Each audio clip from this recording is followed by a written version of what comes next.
माटी के लाल और नीलम रोकन भैया कुछ कहे के जाते हम कुछ करत नहीं तो रुक जा डिस्टर्ब ना नो डिस्टर्ब ऐसे कि शिवान के मिट्टी है डॉक्टर राजेंद्र प्रसाद के मिट्टी है। ओहो गाना गाना को पहले इंट्रोडक्शन हो जाओ पहले केहू आवेला तो संवाद हो जाओ ओकरा बाद में बात होई हो।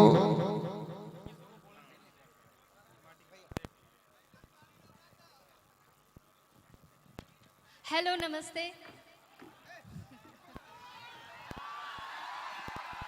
हेलो का हाल बा? ठंडा नहीं खे लगत? अरे आप खुद गर्मी हो। गर्मी बा अच्छा बात बा। तो सबसे पहले मैं रुद्र प्रताप सिंह जी को थैंक यू बोलना चाहती हूँ जिन्होंने मुझे यहाँ पे इनवाइट किया है आप लोगों के बीच में, और अनिल यादव जी को भी वेरी वेरी थैंक यू। मेरा एक बहुत ही प्यारा आया है। भोजपुरी समझ में आवेला? भोजपुरी बोला? मुझे इतना ठीक से बोलने नहीं अरे आता। कोई बात नहीं, आपके लिए 7 खुद माफ है। एक हमारे को बहुत बढ़िया गाना आयल बा जेकर नाम बा माई के पतोहिया बनबू का। तो मैं तो इतना अच्छा Oh God। तो वो गाने का 2 बोल निहाल जी आप लोग को गाकर सुनाएंगे। निहाल जी प्लीज कम दिस साइड, आ जाइए आ जाइए।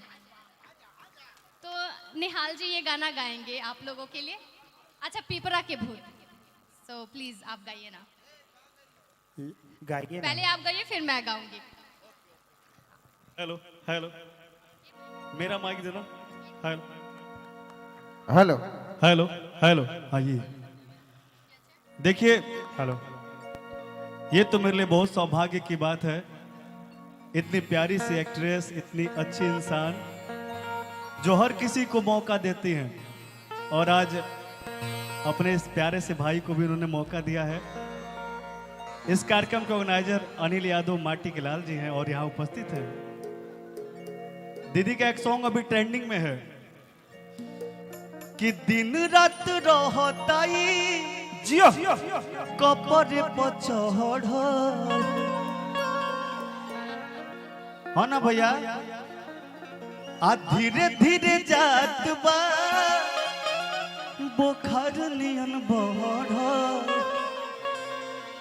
कि जहिया से तोहके और देखले बानी अमन कुछ करे के करत नहीं खे कि ताहर प्यार हा कि आप पिपरा के भू ए रानी हो उतरत नहीं खे। हो ना भैया? इतनी खूबसूरत एक्टर से किसको नहीं प्यार हो जाए? आप लोगों को प्यार करते हैं? हल्ला करके बताइए तो एक बार।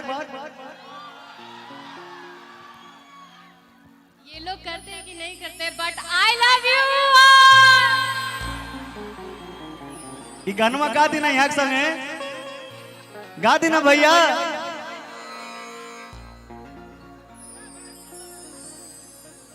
कि दिन रात रहताई आ कपड़े पर चढ़,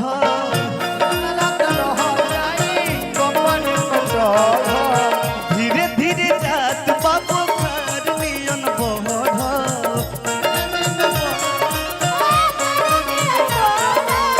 जहिया से तोहके देखले बानी मन कुछ करे के करत नहीं के।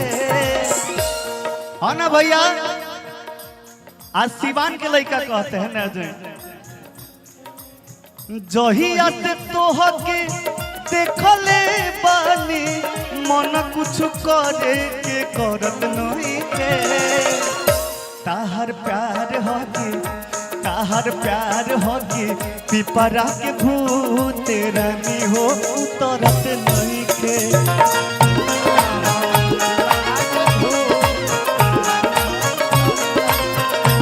तोहर प्यार होगी पिपरा के भूत रानी हो उतरत नहीं के।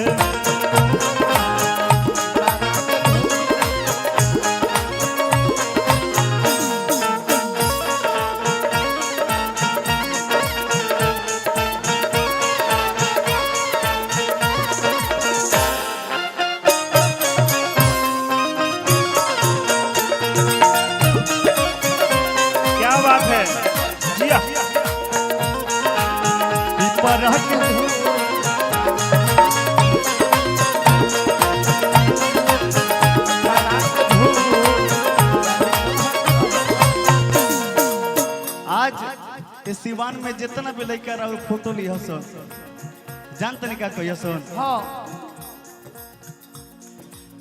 बन के मजनू पीछे पीछे घूमता ने एक ही फोटोवा हम बार बार चुमता ने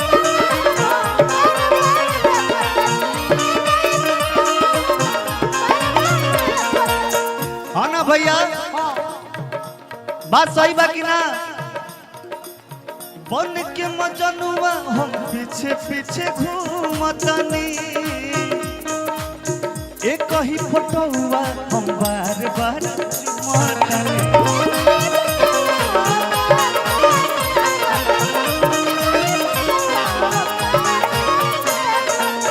कितनो निहारी अरे नीलम जी ए भैया इनमें कोनो शक नहीं खे कितनो निहारी सुनर रूपवा कितनो निहारी सुनर रूपवा तब मोर मनवा ई भरत नहीं के प्यार करते हैं ना आप लोग तनी हाल लगे बताओ एक बार ये बिहार के हल्ला हो तनी बिहार वाला हल्ला हो जा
क्या बात है, जोरदार ताली बजा नीलम।